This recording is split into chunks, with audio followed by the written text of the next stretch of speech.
But this hadith, you use it only when the need arises. And it should not be your norm. It should not be your norm.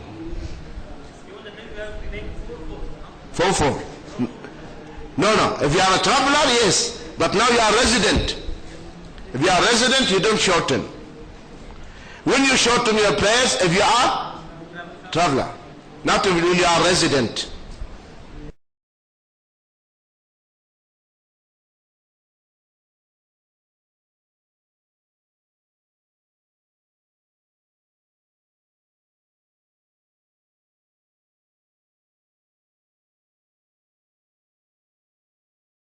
السلام عليكم ورحمة الله وبركاته. بسم الله الرحمن الرحيم.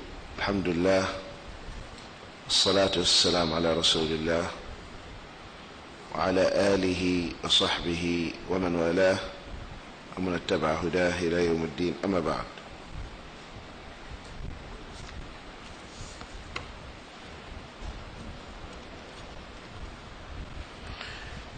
Chapter number 29. Good. What is said regarding astrology? What is said regarding astrology or at-tanjim? So the author here is going to tell us what is the Islamic ruling about astrology. Imam Bukhari rahimahullah ta'ala narrated in his Sahih that Qatada said, Allah created the stars for three purposes. One, as ornaments of the heavens. Two, as missiles against the devils. Three, as signposts for the guidance of travelers. Whoever interprets otherwise is mistaken.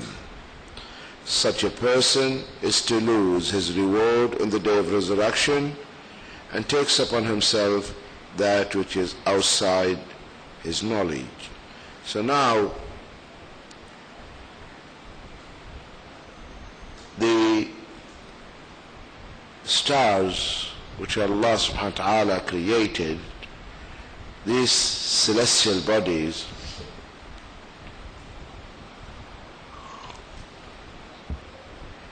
there is a purpose behind their creation. So we cannot say that this star determines my destiny. Whoever, the one who determines and decides my destiny is my creator, right? Not another creature, not the created. So who determines your destiny is the creator. Are you following? Sisters, are you following? So here in this, we hear that Qatada said the purpose behind the creation of the stars, either as ornaments for the sky, as Allah said, that we beautified the sky with the stars. And you look at night and see the stars, they give a nice view, right? Beautiful. So they beautify the sky. That is part of it. Or as missiles, the shooting stars.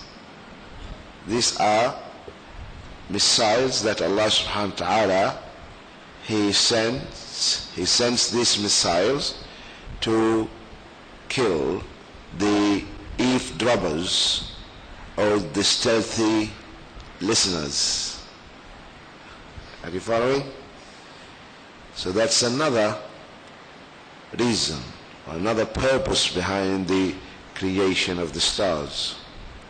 The third, as signposts, as landmarks, as milestones, indicators for the travelers. And the people in the past, how did they travel? How did they navigate in the oceans? They used the stars. They used the stars as signposts. So they know we have always to head in the direction of this star, or to the west of it, or the east of it. That's how people in the past were traveling, whether on land or in the sea. Even today, those who study in the Navy and working in the Navy, they teach them these basic things.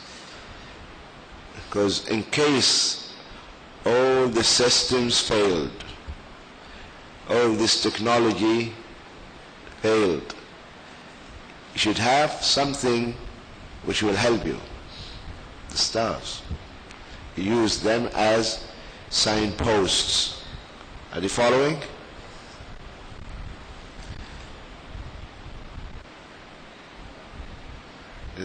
So that's another reason.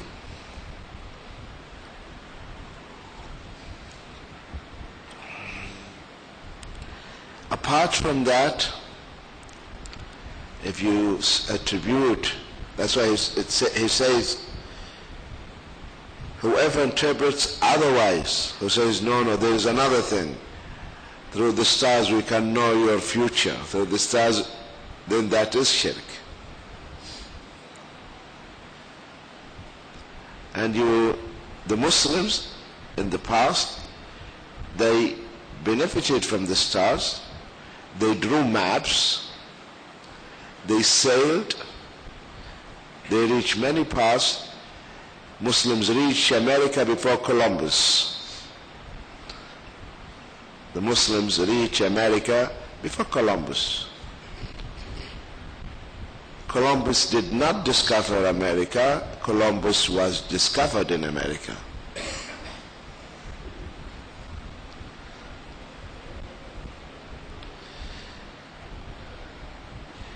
When one of the discoverers, I think Magellan, he wanted to sail, he came to a famous Arab sailor, Ahmad ibn Majid. Okay? And he took the charts, because the Muslims already drew the maps and charts. So they helped him to reach his destination. So the Muslims were advanced in those days, because they learned this is what our deen taught us. The Muslims were the first people who drew the map of the world, the globe. Understand this? The Muslims. The Muslims were the first one. The Muslims, a Muslim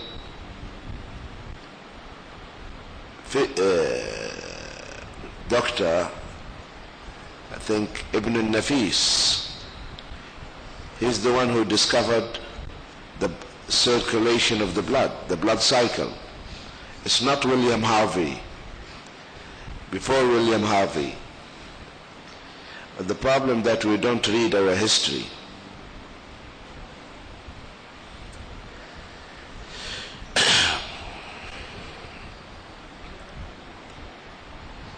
So alhamdulillah, when the Muslims were holding their deen and abiding themselves by the deen, we were leading the world.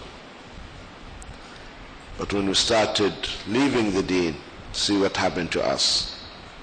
And if we go back to our deen, again, inshallah, we'll be leaders. We will be leading the whole world again. This ummah, the ummah of the Prophet ﷺ, they lack nothing except unity. We have everything. Everything. Only we need to be one hand, inshallah.